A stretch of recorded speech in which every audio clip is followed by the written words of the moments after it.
Lou Reed es un compositor, guitarrista, vocalista, un personaje de culto.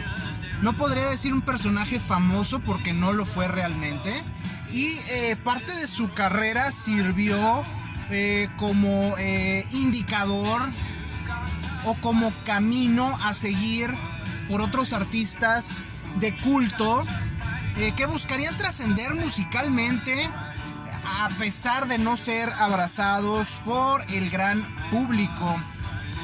Su banda, su legendaria banda de los 60s, The Velvet Underground, junto a bandas como The Fox o los Silver Apples, crearían ese primer circuito underground o subterráneo de música en la ciudad de Nueva York a mediados de los 60s. Con The Velvet Underground, Lou Reed grabaría varios discos legendarios junto a John Cale, el bajista, su otro participante en la banda, junto a Sterling Morrison, junto a Maureen Tucker. Grabarían obviamente el clásico debut, The Velvet Underground and Nico. Grabarían el White Like White Heat.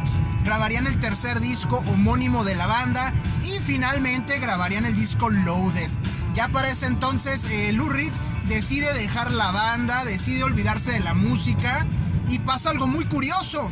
La gente en Inglaterra, en el Reino Unido, comienza a escuchar y a valorar a The Velvet Underground. Y artistas como David Bowie comienzan a nombrarlos continuamente. Mott the Hoople también, T-Rex también. Entonces vuelve a crearse el rumor, vuelve a crearse este de boca en boca de los Velvet Underground. Y Lou Reed decide en 1971 más o menos retomar su carrera. Graba discos clásicos como su disco debut, el disco Transformer, que se lo produjo David Bowie.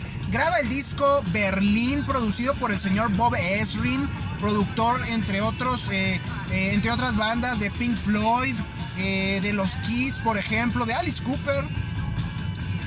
Graba varios discos durante los 70s. Sobre todo graba el disco Metal Machine Music, un disco de puro ruido, sí, así es, de puro ruido eléctrico, electrónico, puro feedback, pura retroalimentación de guitarra, y esto de alguna manera sepulta lo que pudiese ser una carrera comercial. Y dice Lou Reed: yo voy a hacer mi carrera a mi manera, a mi gusto. Saca varios discos en los 70s que también son clásicos y van apuntando. Me acuerdo mucho el Street Hustle, por ejemplo. De alguna manera da orientación a lo que sería el punk rock. Y después empieza a grabar discos como Legendary Hearts, como The Blue Mask, en los cuales se consolida como una de las principales influencias de la llamada New Wave y del rock de los 80s.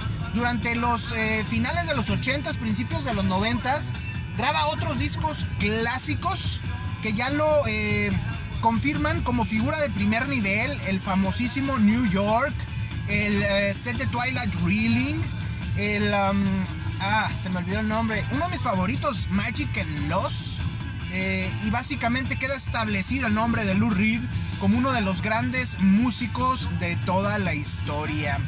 Todavía en el 2011 hace lo impensable, lo que muchos no creían. Graba un disco junto a Metallica, sí, junto a Metallica. Graba el disco Lulu, que muchos de los fans de Metallica aborrecieron. Mucha de los escuchas casuales aborrecieron. En lo personal, yo creo que es uno de los mejores discos que hizo Lou Reed en su carrera. El mismo David Bowie diría que es el mejor disco en la historia de Lou Reed, en la historia musical. Y Lou Reed finalmente fallece un 27 de octubre del 2013. La realidad es que es uno de mis artistas favoritos y nunca me había dolido tanto que un artista, que alguien que no conozco, que alguien ajeno a mi familia falleciera. La verdad sí me impactó mucho conocer la noticia, saber que Lou Reed ya no estaba en este mundo después de haber grabado un disco tan, pero tan radical, tan diferente, tan innovador, tan creativo como lo fue el Lulu. Por lo general Lou Reed hizo discos que tardaron décadas en ser entendidos, en ser comprendidos. Cuando los Strokes se volvieron famosos, con un sonido totalmente copiado de The Velvet Underground, de sus primeros años. Pienso que apenas empezó a entender la gente de qué se trataba de Velvet Underground, y estamos hablando casi 3 o 4 décadas después de que la banda había existido en la ciudad de Nueva York. Así que pienso que hay discos de Lou Reed, como en particular el Lulu, que van a tardar todavía décadas en ser entendidos, en ser revalorados, en ser comprendidos.